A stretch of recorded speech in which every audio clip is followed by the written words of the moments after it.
All right, picking back up at verse 7, we realize that Gideon is long gone, that Abimelech is trying to become king, and he's putting God to shame by being coronated and committing sacrifices in a place that was dedicated to the picture of blessing for people who walked with the Lord. So, in verse 7 it says, now when they told Jotham, he went up and stood on top of Mount Gerizim, lifted his voice and called out. Thus he said to them, listen to me, O men of Shechem, that God may listen to you. Once he's about to give a story. He says, once the trees went forth to anoint a king over them, and they said to the olive tree, reign over us. But the olive tree said to them, shall I leave my fatness with which God and men are honored, and go to wave over the trees? Then the trees said to the fig tree, you come, reign over us. But the fig tree said to them, shall I leave my sweetness and my good fruit, and go and wave over the trees? Then the trees said to the vine, you come, reign over us. But the vine said to them, shall I leave my new wine, which cheers God, and leave my men, and go and wave over the trees? Finally, all the trees said to the bramble, you come and reign over us. The bramble said to the trees, if in truth you are anointing me as king over you, come out and take refuge in my shade. But if not, may fire come out from the bramble and consume the cedars of Lebanon. So Gideon's youngest son, who escaped, ends up coming to his, oppressor, Abimelech, and the people who are trying to anoint him king. He stands on Mount Gerizim, and he gives them the opportunity to be righteous or to be unrighteous. He gives them an illustration. He says, look, if you guys are being righteous, then I pray that God blesses you. But if you're being unrighteous, I'm going to pray that God burns you down. He's going to tell you that in just a second. But before he gives that ultimatum and that declaration, he gives an illustration of four plants rather. And these cedars of Lebanon, these people, they need a leader. And they go to the olive tree first, and then they go to the fig tree, and then they go to the vine. Each of these trees produce something good. Now, each of these trees have a unique gift, and the vine ends up telling us that why would I give up doing what gives God glory so that I could rule over trees? In other words, there's no specific glory in ruling over the trees. There's no specific glory in being something other than what God has created you to be. The best way to give God glory is by doing what you were created to do. Leadership and power and authority is not always what it's cracked up to be. And brothers and sisters, I want to encourage you tonight that we shouldn't have ambitions for that kind of stuff. If God has gifted you to be a leader, then be a leader. Like Gideon. He is the vine. He is the fig tree. He is the olive tree. These are prosperous trees who want to give God glory. He stood up when it was time to give God glory. God used him, and he stood back down. And all of his failures and all of his failings, or all of his personality failings, God continued to use him for his glory.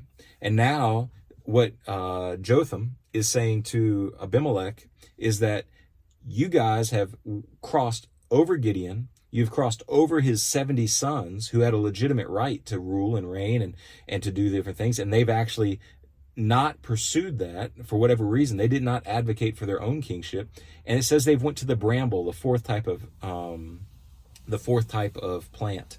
The bramble oftentimes is associated with like blackberries, raspberries, maybe even roses. What it is they're thorny bushes. And what the bramble is symbolic of is not something that doesn't produce, but it's something that is a product of the curse. You guys remember that in the Garden of Eden, when man sinned, he said part of the curse was going to be that thorns and thistles are now going to be produced, and by the sweat of your brow, you're going to work the land. Now, this bramble is a representative of the continuation of the curse upon mankind. And so when the cedars of Lebanon, the trees, the people who want leadership, go to the bramble, the low quality, the corrupted individual in this story, then what they find out is that they're going to be given an ultimatum, and it's not going to go well for them. And so Jotham is trying to warn them off of doing this before they do it. But look at what it says. It says in verse 16, "Now therefore, if you have dealt in truth and integrity in making Abimelech king, and if you have dealt well with Jerubbaal and his house, and have dealt well with him as he deserved, for my father fought for you and risked his life and delivered you from the hand of Midian. But you have risen against my father's house today and have killed his sons, 70 men, on one stone, and have made Abimelech, the son of his maidservant, king over the men of Shechem, because he is your relative. If then you have dealt in truth and integrity with Jerubbaal and his house this day, rejoice in Abimelech, and let him also rejoice in you. But if not, let fire come out from Abimelech and consume the men of Shechem and the Beth Millo, and let fire come out of the men of Shechem and from the Beth Millo and consume Abimelech." Then Jotham escaped and fled and went to Beer and remained there because of Abimelech, his brother. That's where the story ends tonight. Jotham runs away after pronouncing a prophecy and a curse upon the men of Shechem who anointed Abimelech king. He is the non-legitimate son of Gideon, who has killed 70 of his sons and has done so in the honor of Baal. And now a son of Gideon who escaped has pronounced a judgment over them. He did it in the form of an illustration of a tree, showing that the cedars of Lebanon, the men of Shechem, passed over the fruitful vines because they would not want to rule them well. But this bramble, this result of the curse, is willing to rule over them, but it comes with a price. It's if you don't obey this bramble and this bramble alone, then he's going to come out and he's going to destroy you. And now Jotham is warning them that this kind of leadership, this kind of hostile takeover isn't right. If you see where he describes right there at the end, he says, look, he's like, if you dealt with integrity with my father's house, if you did what was right, well, then may God bless you, basically. You know, maybe you guys rejoice and be happy. But if you have not dealt with integrity according to my father's household, then I pray that Abimelech will burn you and they will burn Abimelech. And we're going to find out that that's exactly what happens in the next half of the story. But I want you just to notice today that the people are pining for a king. And they're pining for a king because a person who wants to be king is politicizing it. They are campaigning for it. This leader of Israel is leading people to want a king other than God. He is a result of the curse. Listen, brothers and sisters, politicians in and of themselves are not evil, but they have a history of wanting to usurp God's position and his authority in your life. People who God raises up for political purposes are meant to serve people, to make the better interests of the nation the priority, to organize efforts to be helpful to the Lord. But people, because we're sinful, because we're bramble, we want power and authority, and it will corrupt us to the point that we're willing to kill our relatives, have a coup, and try to usurp God and his role in our life. We will abandon God so that we can have power. We will go to a false God so that we can acquire the feeling of power.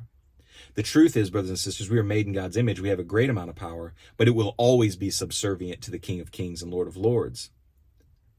In these economies, people sell their souls to false gods to create room for their own power and their own manipulation and their own authority. This is what humanity is like. This is why I would have you to be hesitant to believe politicians when they come to your doorstep and when they try to tell you truths. Because as good of men as they are and women as they are easily corrupted and turned away from the Lord and lose perspective of their service to him. It's shown in the fact that they're not easy to walk away when the job is done. when deliverance has been given, when justice has been done, when the laws have been written. They don't step aside, but instead you get family dynasties that are corrupt and that they want just power on power on power. They bail on God so that they can serve false gods, so that they can get power and maintain power. Ladies and gentlemen, we live in a very crooked world, and I want you to notice one thing tonight, that God has always wanted to be our God. God has always wanted to be our King. He's never found himself to be insufficient for that task. When we choose to go and trust in other things than God, we do him a disservice when he has proved himself worthy over and over and over again. Please, if you hear anything today, hear this. We need to trust in the Lord alone to be our King. Humanity will seek other forms of leadership. That leadership will be corrupt, and it will be to our own destruction. So, brothers and sisters, I want you to be encouraged. God has given us leadership, but it's leadership that's subservient to him. Anytime leadership usurps God's control, it is pagan and bad. So, what should you learn from tonight's lesson? Well, you should learn that people will do anything for power, and that you don't need people in authority to rule over you when you have the Lord. People who are in authority over you are given as God's blessing to serve you. But when they usurp that position, when they go beyond the scope of what God's called them to do, then they become detrimental and they become a result of the curse. And brothers and sisters, we all suffer for it. The good news is, what we'll find out next week, is God doesn't abandon us in these crooked times. He actually frees us and liberates us, and that's all good news. But we'll have to look at that next week. So God bless you all. Come see us soon at Pioneer Baptist Church if you are able and you're in the area. We meet at 10:30 on Sunday mornings and 6 p.m. on Wednesday nights. May God richly bless you and your family. Until next time.